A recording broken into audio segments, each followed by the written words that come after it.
umpama air yang mengalir, keringatmu tumpah membasahi bumi, memenuhi keinginan rakyat. Wahai penternak, walaupun engkau ditimpa musibah, walaupun engkau dihina dan dicacah, engkau tidak pernah berputus asa. Hanya doa dan usaha sebagai peneman. Akan ku nyagakan engkau puyuh, usaha dikaya jangan rapuh. Pendapatan diraih, keringatku membalas sudah. Ekonomi keluargaku terus terselah. Ku bersumpah akan ku capai cita-citaku, menjadi penternak yang berjaya, yang memerlukan usaha serta kesungguhan untuk merealisasikan cita-citaku.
berhubungan dengan kewangan. Sebenarnya soalan ringkas ini sukar diberikan jawapan yang benar-benar tepat kerana definisi kewangan itu sendiri adalah pelbagai.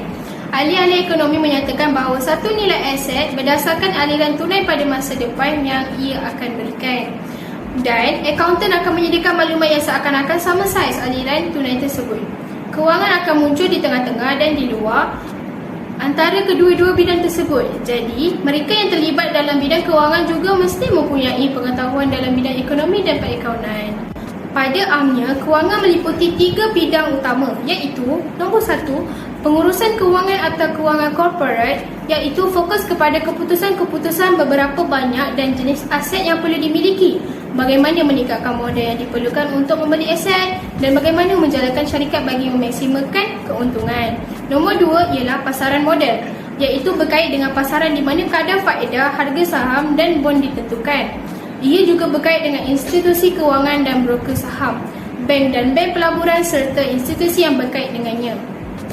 Nombor 3 ialah pelaburan, iaitu berkait dengan saham dan bond termasuk analisis security, teori portfolio dan analisa pasaran. Kepentingan pengurusan kewangan. Mengapa pengurusan kewangan itu penting? Ini adalah soalan asas yang perlu dijawab oleh setiap mereka yang belajar atau beramal sebagai pengurus kewangan. Tiada siapa yang akan menafikan bahawa wang itu penting dan peranan wang dalam kehidupan seseorang adalah amat berkesan. Secara peribadi, apakah kegunaan wang kepada seseorang? Ia digunakan untuk membeli keperluan, membayar pelbagai jenis bil UTT, membayar pelbagai perkhidmatan yang dilanggani oleh seseorang individu. Dari mana pula datangnya wang ini? Sebahagian besar adalah dari gaji atau upah pekerjaan ataupun dari keuntungan sesuatu perniagaan.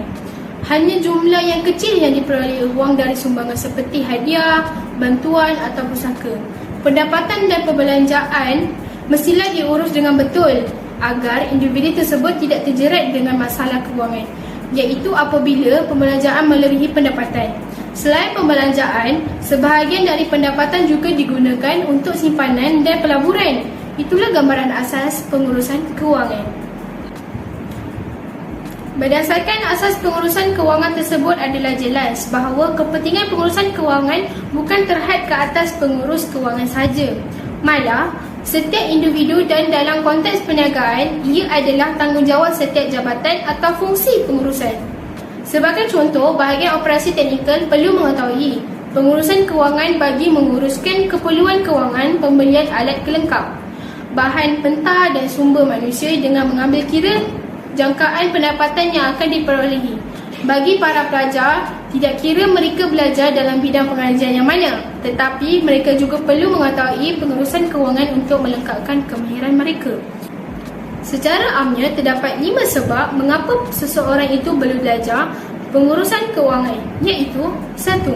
Menguruskan sumber pendapatan, 2. Berurusan dengan dunia perniagaan, 3. Memperolehi pekerjaan yang menarik, 4. Memberi kuasa pemilihan kepada masyarakat, 5. Mengembangkan daya pemikiran.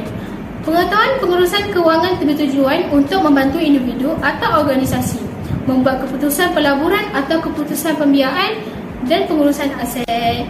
Maksud perancangan dan pengurusan kewangan. Pengurus kewangan merupakan satu proses yang melibatkan pengurusan wang daripada sumber pendapatan terhadap simpanan, perbelanjaan, perlindungan dan pelaburan. Proses pengurusan kewangan ialah menetapkan matlamat, menilai kedudukan kewangan, mewujudkan pelan kewangan, melaksanakan pelan kewangan dan yang last sekali ialah mengkaji semula dan menyemak kemajuan. Menetapkan matlamat kewangan mempunyai 2 jenis, iaitu jangka pendek dan jangka panjang. Matlamat kewangan jangka pendek ialah kewangan yang hendak dicapai kurang daripada setahun. Ia tidak melibatkan jumlah amaun yang besar, contohnya pembelian komputer riba dan kerusi sofa.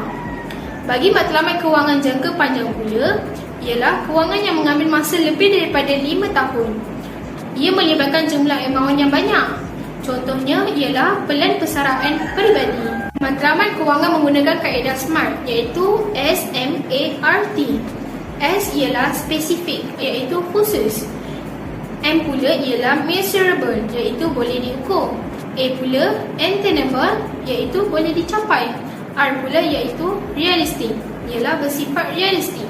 Manakala yang last sekali ialah T, iaitu time bound, iaitu tempoh masa. Assalamualaikum warahmatullahi wabarakatuh. Nama saya Muhammad Aziz Syahmi bin Hassan. Saya dari kelas 4 UiTM dan saya bersekolah di SMK Sejangkan Jaya. So pada kali ini saya akan menyampaikan sebuah maklumat kepada korang semua tentang transformasi poultry dalam peternakan. So first kali korang mesti kena tahu kan, ternakan poultry ni apa? Ternakan poultry ni adalah ternakan di mana dalam ternakan tersebut adalah kumpulan seperti ayam dan juga burung. Dan contoh ada je haiwan ternakan yang lain macam ternakan ayam Belanda, angsa, itik dan juga burung puyuh.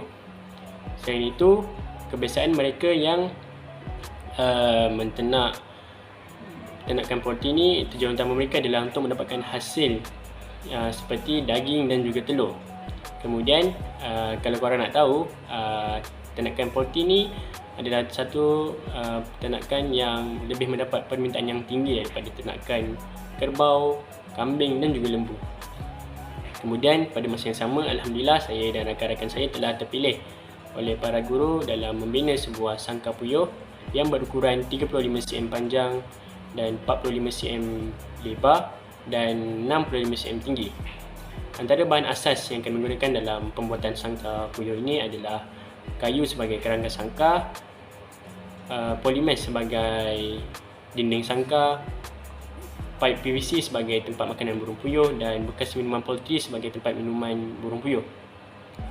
Selain itu, kami juga ada membuat lakaran sangkar supaya kami dapat merujuk cara pembuatan betul dalam membina sangkar. Kami juga ada membuat sumber rujukan di dalam buku teks serta internet bagi menambah maklumat kami dalam membina sangkar burung puyuh. Dan tujuan utama kami dalam membina sangkar puyuh ini adalah untuk menghasilkan sebuah sangkar yang berkualiti tinggi serta menghasilkan ternakan yang sihat dan bagus. Dan selain itu, tujuan utamanya adalah kami dapat menambahkan ilmu pengetahuan dan pengalaman yang baru. Dan tidak lupa juga kepada para guru yang membimbing kami dan memberi tunjuk ajar ketika kami ingin membina sangkar puyuh, di mana mereka mengingatkan kami tentang ilmu-ilmu yang penting dan juga step-step dalam membina sangkar dengan cara yang betul. Kami juga membuat senarai kos bahan supaya kami dapat menyenaraikan bahan dengan betul dan dapat mengetahui berapa kos yang kami gunakan dalam pembinaan sangkar burung puyuh ini. Selain itu, kami juga membuat jadual pembinaan sangkar puyuh supaya projek sangkar puyuh yang kami jalankan ini dapat berjalan dengan lancar dan teratur. Dan akhir sekali yang ingin saya ucapkan dan saya dapat simpulkan daripada projek yang telah saya lakukan dengan rakan-rakan saya ini dan juga para guru, saya ingin pertama sekali saya ingin bersyukur kepada Allah SWT kerana kami semua dan para guru dapat bekerjasama dalam melaksanakan projek ini dengan baik. Dan setakat itu sajalah untuk saya sampaikan maklumat yang ingin saya sampaikan kepada anda semua. Terima kasih. Assalamualaikum dan hai. Hari ini saya akan membentangkan tentang transformasi poultry dalam peternakan mata pelajaran sains dari segi perubatan. Dalam sains terdapat 3 kaedah perubatan, iaitu perubatan secara tradisional, perubatan secara moden dan perubatan secara komplementari. Perubatan tradisional merupakan perubatan yang menggunakan tumbuhan, haiwan dan bahan semula jadi. Ciri-ciri perubatan tradisional ialah kos rawatan yang rendah, rawatan menggunakan bahan semula jadi seperti tumbuhan dan haiwan, berkesan lebih perlahan dan memakan masa, diwarisi dan diamalkan secara turun-temurun, pembuktian keberkesanan secara pengalaman. Perubatan moden merupakan campuran seni merawat dengan pelbagai bidang ilmu sains yang mempunyai hubungan langsung dengan sains kesihatan dan bioperubatan melibatkan bidang-bidang. Ciri-ciri perubatan moden ialah kos rawatan yang mahal, menggunakan kaedah moden, rawatan menggunakan ubat-ubatan sintetik, rawatannya adalah lebih berkesan dan lebih cepat, pembuktian keberkesanan adalah secara teknikal. Perubatan komplementari pula ialah kepelbagaian kaedah dalam penjagaan kesihatan yang berasal daripada pelbagai bentuk budaya sejak berzaman-zaman. Ciri-ciri perubatan komplementari ialah mengambil kira pandangan perubatan moden dan tradisional, tidak menggunakan ubat-ubatan terapeutik, dadah dan sintetik kimia, tidak melibatkan pembedahan dan jahitan pada tubuh badan. Contoh kaedah rawatan menggunakan poultry ialah: pertama, telur puyuh boleh digunakan untuk merawat ulcer perut. Keupayaan telur puyuh untuk menyeluburungi dinding membras mukus. Sejurus itu, ianya juga dapat melakukan fungsi perlindungan. Sekata hanya digunakan untuk kuantiti dan kaedah penyediaannya.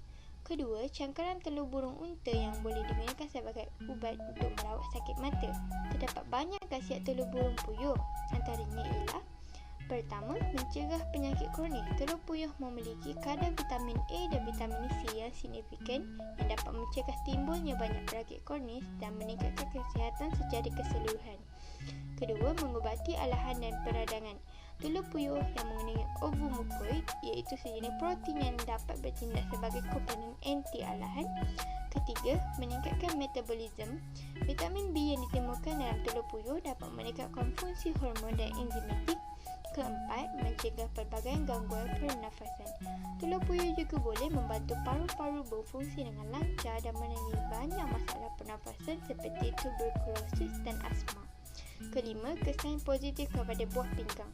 Telur puyuh boleh membantu membersihkan darah daripada toksin dan logam berat, meningkatkan keaslian darah dan menggalak daya tahan yang kuat. Manfaat telur ayam pula ialah mengandungi kolin. Kolin digunakan untuk membina membran sel dan mempunyai peranan dalam penghasilan molekul isyarat pada otak bersama-sama dengan pelbagai fungsi yang lain. Mengandungi antioksidan yang banyak untuk mata. Terdapat beberapa nutrien dalam telur ayam yang membantu mengatasi beberapa proses degeneratif yang boleh menjejaskan mata kita. Protein berkualiti tinggi. Telur ayam yang mempunyai protein yang tinggi dapat membantu mengurangkan berat badan, meningkatkan jisim otot, menurunkan tekanan darah dan mengoptimumkan kesihatan tulang. Terdapat banyak kelebihan rawatan tradisional berbanding rawatan moden dan rawatan komplementari.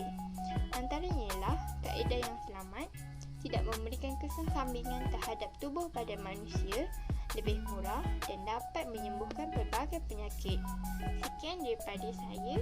Terima kasih.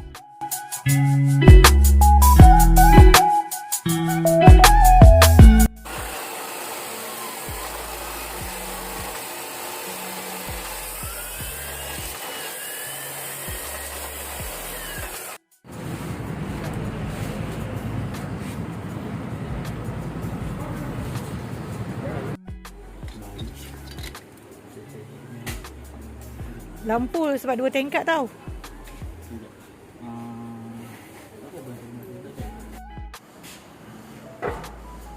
Okay, tangan awak buat macam ni.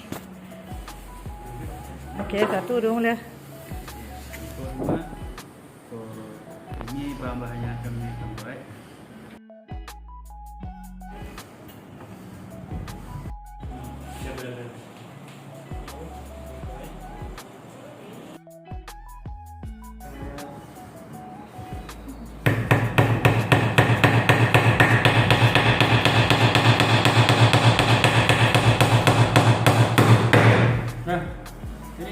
Oi, marah lah.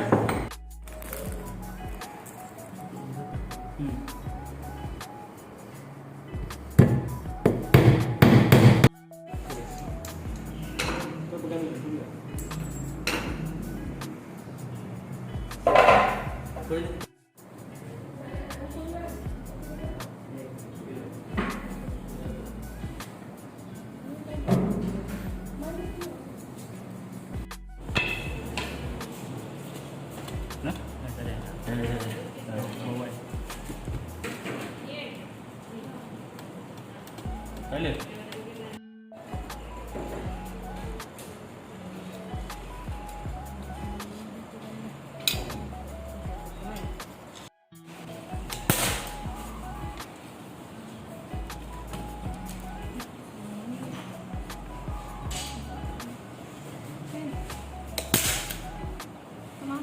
Tak apa, nanti boleh ketuk.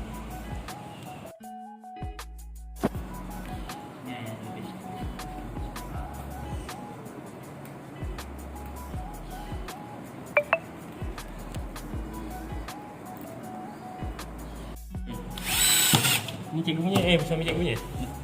Dia. Boyfriend. Laju aja cikgu main sedap gila. Cikgu dua. Ni dua je kan? Tak, dua je. Empat. Okey dah. Sekian.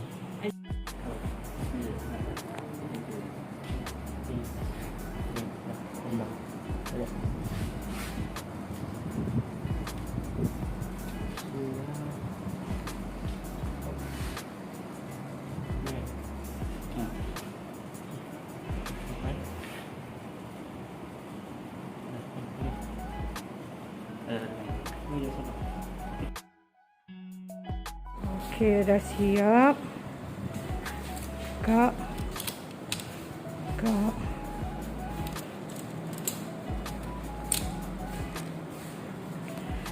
Okey. Atas ada pintu. Okey. Memegang. Lampu belum pasang. Ini tempat letak makanan. Assalamualaikum warahmatullahi wabarakatuh. Nama saya Muhammad Hafiz Hasan. So, pada hari ini saya akan menunjukkan kepada korang semua ciri-ciri sangka yang telah saya bina bersama-sama dengan ahli kemudian saya.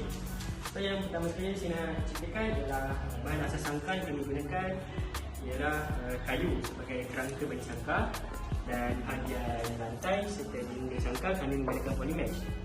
Seterusnya, sangka kami mempunyai dua bahagian pintu. Satu bahagian yang pertama ialah di bahagian depan, dan satu lagi bahagian di bahagian atas.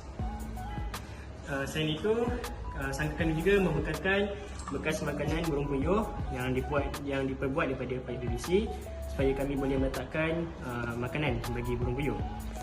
Seterusnya, kami mempunyai dua bekas minuman poultry yang membekalkan sumber minuman kepada burung puyuh. Selain itu, kami mempunyai dua mentol yang berfungsi sebagai sumber haba bagi burung puyuh pada waktu malam supaya kekal panas dan tidak kesejukan. Dan yang terakhir, sangka kami mempunyai bekas najis yang berfungsi seperti laci yang mudah dibuka dan mudah ditutup supaya kami mudah untuk membuang najis bagi burung puyuh. Dan yang kedua, kelebihannya adalah sangka kami mempunyai roda untuk mudah bergerak dan mudah alih untuk letakkan tempat yang sesuai. Dan yang terakhir ialah sangka kami mempunyai pemegang supaya mudah diangkat dan mudah dibawa. Dan terima kasih. Ini saya nak tunjukkan kepada korang cara-cara memasukkan burung puyuh ke dalam sangka yang kami buat. So, sekali kita buka. Terima kasih. Bismillah. Okey, kita masukkan perlahan-lahan.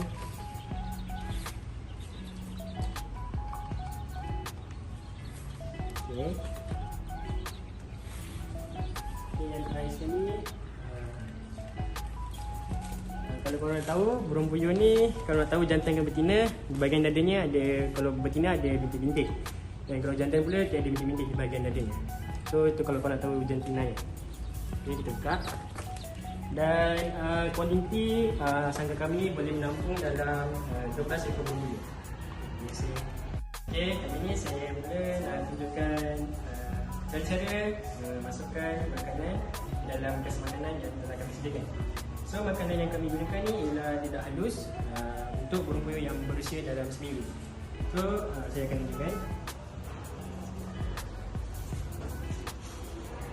So, kita masukkan makanan burung puyuh dalam kuantiti yang cukup supaya burung puyuh tidak kelaparan. Kalau korang nak beli sangka ni, korang boleh telefon saya. Sebab apa? Sebab sangka ni memang begitu tinggi dan tak lasak. So, mari sini saya tunjukkan kepada korang semua apa kelebihan sangka ni. So, yang pertama sekali, kalau korang nampak, kami sediakan dua lampu. Lampu ni memang power sebab dia tahan lama dan boleh membekalkan haba kepada puyuh waktu malam, supaya puyuh korang yang kalau korang bela tak kekal sejuk dan kekal panas. Dan kalau korang nampak, di tepinya ada pemegang yang mudah diangkat. Dan kalau korang nak letakkan tempat sesuai, tu korang tinggal angkat je. Dan sangka kami juga ada dua pintu yang cantik, dan memang kalau korang pergi keluar memang tak kemas lah, memang tak dapat. Dan boleh buka dari hadapan dan juga dari atas.